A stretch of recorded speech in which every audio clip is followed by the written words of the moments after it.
Hi, this is Gary Fong, and I'm here to show you the Yongnuo 560 EX2 flash. Now, this is a very inexpensive flash. It's about $100 on Amazon, and a lot of people want to get into off-camera flash, but don't want to spend a lot of money on the, $600 so odd on the actual brand name flash. So you can get yourself an off-camera flash like this Yongnuo. Now, it is not an on-camera TTL flash. It won't work like that. So when you put it on camera, it's manual mode only.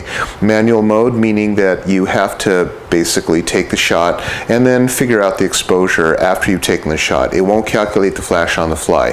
So if you're a wedding photographer and event photographer, this isn't for you. But it is for you if you're working with still images that, still situations where the subject's not moving and you have time to measure and control your flash. But it does do TTL. Interestingly enough, off-camera flash using a non-radio infrared system, and I've tested it. And here is Canon, and this is the infrared STE2 transmitter. And so when you go like that, what's kind of nice is it works the entire system. So like on the Canon infrared system, you can have 4 channels, 3 different exposure groups. Change the exposure on exposure group B versus group C in terms of having ratio lighting. That's kind of cool because you don't have to walk back and forth and do manual flash adjustments. On the Nikon, it also works with the Creative Flash system. So this Nikon is in telecommander mode, and what it'll do is I can control the menus on the back of this and tell this one which group it belongs to. So I can say, you are on channel 4 exposure group B, and then change the exposure ratio on this to make it match. So let's go to the Yongnuo, and let me show you how the controls work for either the Canon or the Nikon systems. Okay, so this is the Yongnuo YN560EX flash, and I'm going to go through the different features and kind of go through the Yongnuo feature line with you. So here's the flash unit, and we'll go ahead and turn it on. It looks very much like a Canon 560EX. Now, one thing I wanted to show you is, that to turn it on, you have to hold the button down until all of these things come on. Because if you don't do that, I'll show you. Well, let's just go ahead and turn it off. If I let go, it stays on, right? So you have to hold it down for as long as you can until the menu actually goes blank, off, or then on.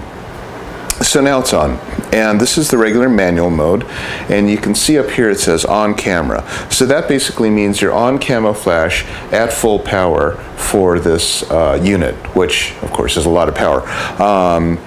It's a guide number 58, I believe, which is the same power as, say, the Canon 580EX. But when it's on camera, I can just go ahead and change the power simply by pushing this up and down button. So that's the manual mode, and that's on camera. Again, this would be used only if you had a subject that wasn't really moving, not really something you would use for event photography or any type of photography where the lighting conditions are going to change before you can review the photo. So now let's go to the different modes, and I'll just go ahead and hit the mode button, and we'll hold it down. And now it's on multi. Multi is kind of a stroboscopic effect, and this is on camera. We'll skip past that. And this is now, it's on slave C. Now this is the TTL mode. You see right here where it says channel 1, group A. It says GA, but it's, kind of whatever. So just for Canon and Nikon, you can change the channel by going like this, and I've talked about it a little bit before. You want to go ahead and change your channels just in case you have other Nikon or Canon users that happen to be using the same channel. You'll all be tripping each other up. So if your flash is going crazy, just ask the other photographers around what channel they're on, or simply just change your channels. Now the group is your exposure group. So let's just go ahead and put this on channel 3, one I tend to pick, and exposure group by holding both buttons, and you'll see that it's now on exposure group B and exposure group C. So this is basically used on your group A. So this is basically used on your Canon or Nikon when you're using the infrared off-camera flash system to trigger the remote flashes. So say, for example, I tell the Canon, make everything in exposure group B, all these, you can have multiples of these, I hope you understand, and tell them all to be exposure group B, and then I'll tell exposure group B to all be underexposed by one stop. And that is basically, if you have, say, 3 different flashes, you want them all to be different powers, or lots of different flashes at 3 different power ratios, typically what you'd want to be is exposure group A, and then exposure group A. You might want to have it on TTL. One other little guy here is this, you can turn the light on, but if you hold it down, it'll turn the sound off, and the sound will tell you when it has a proper exposure. There's the pilot light, which gives it a test, and then the zoom. And the zoom is basically that head, and it, of course, as you can see here, it goes 24 to 105, just like the 580EX or the Nikon SB 800, not the 900. The 900 does more of a zoom range. And that's basically it. It's a very simple unit. On the other modes, we'll just go ahead and hold down the mode again, and it'll go to, this is a slave, but at 1/64th power. This is optical slave. So if you have like a Pentax Olympus, or you don't really care about TTL, and you want to walk back and forth between your units, then you can use this too.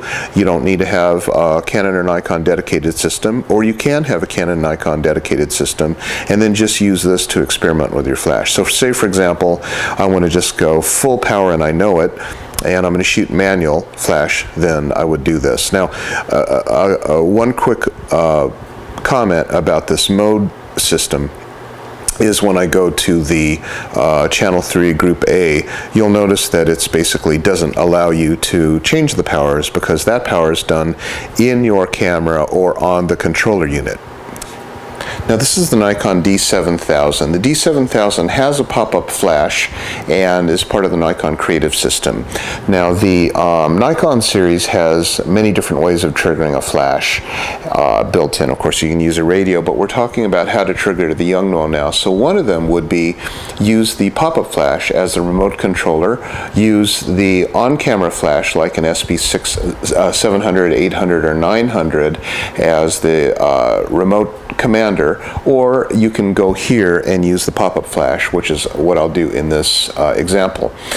So what you would do is you would go to Custom Setting menu, Bracketing and Flash, and then you would choose the flash control for the built-in flash. And you see right here, I've already selected commander mode. Now typically your camera is going to default to TTL. That means that it's going to take your party photos and do a good job with them. And of course you want to have that on. But when you go to commander mode, that means that pop-up flash does nothing but tell the other flashes what to do. So now here's the tricky part. If you have the built-in flash like that, and this is what it defaults to, TTL, that means you'll have your built-in flash as well as your remote flashes all triggering a beautiful TTL properly exposed photo, and that does not give you the look of off-camera flash. So what you want to do is you want to turn the built-in flash not to manual but off, and that way this flash on the camera will not contribute to the exposure of your off-camera flash effect. Then you would go ahead and put your Yongnuo, of course, on group so we'll go the right click button. Now we'll go to group A, TTL, and if you had two Yongnuos, then you would take and you want to do, say, group B, twice as strong as a, say for example, if it was a hair light or some kind of dramatic lighting effect, or say, you know, high key background light, and you want to have exposure group A twice as strong as B, then you can do something like that. But in most cases, for a person who's, you know, say buying a Yongnuo, you're only going to use exposure group A. Now be very careful to make sure that you set your Yongnuo to group A and not B, because if you put it on B, you'll be very frustrated because it will not trigger. And of course, make sure that your channel is set to the exact same as the Yongnuo, or else it won't trigger and you'll be really frustrated.